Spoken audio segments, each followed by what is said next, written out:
It's currently March 13th. We have a patch that came out yesterday for Diablo 4. It's a very short one. This is going to be a really short video, but apparently it was a bug fix patch which created more bugs. It's how it goes, whack-a-mole kind of thing, right? Let's dive right into it, get this done and over with. We're going to keep up with every patch that comes out for Diablo 4. We got a little history of Diablo 4 patches that we're keeping up with. So anyway, D4 team is monitoring our feedback as we introduce more patches, keep your experience in Sanctuary smooth, yada yada. So with 1.3.4, where we're currently at, we had some bug fixes. So they fixed an issue where the screen reader did not read out the view button. Some screen reader issues, basically, which I honestly don't know anybody that uses screen reader, but hey, for you guys and gals out there, screen reader has been fixed. There's been some bugs with it. For most of us, though, Season of the Construct, let's go over this. Fix an issue where the Seneschal was considered a minion, which made the sacrificial glyph unusable. This sounds kind of like a big deal. They did buff minions last patch. Whether or not that made that big of a difference, we don't know. I think it did. I haven't gotten a chance to play my Necromancer out yet. They also fixed an issue where the next rank description for the Seneschal ability Burning Support was inaccurate. Good to fix those number discrepancies there. They also fixed an issue where barrier granted by the Seneschal ability Protect did not trigger the damage bonus from the conceded aspect. That's kind of big. That's multiplicative, if I'm not wrong, like a 20 to 30%. That's pretty big. Fix an issue where Malphas's Meteor could still deal damage to players after his defeat. Don't need another Woodio death after, Malphas dying, right? They also fixed an issue where the Lapidaris, I don't know how to say that, proficient objective could not be completed. I don't have a clue what this is. Can also gain from acquiring murmur caches. I don't have a clue what that is. They fixed an issue where the Seneschal Stone caches could be crafted when only the duration support stone was left to get to max. Okay. Anyway, some gameplay issues here. Fixed an issue where equipping multiple instances of the aspect of the Moonrise would only use the first instance when equipped, so the strongest version. That's kind of a big deal. They also fixed an issue where the Gauntlet Play Again button did not take the player to a new instance of the same dungeon. Interesting. They fixed an issue where a nightmare dungeon could be reset by using a nightmare sigil while inside the dungeon. Nightmare sigils can no longer be used while inside of an active nightmare dungeon. That's kind of interesting as well. Fixed an issue where tortured gifts in Helltide could not drop at least one equipment. These seems like some kind of substantial bug fixes, especially these two.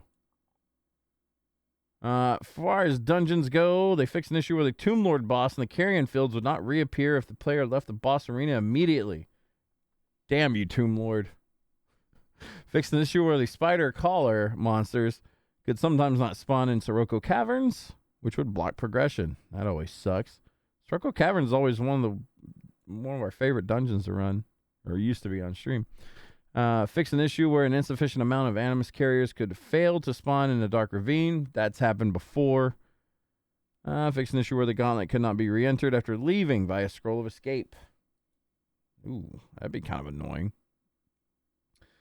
We also had some UI and user experience or UX problem solved here.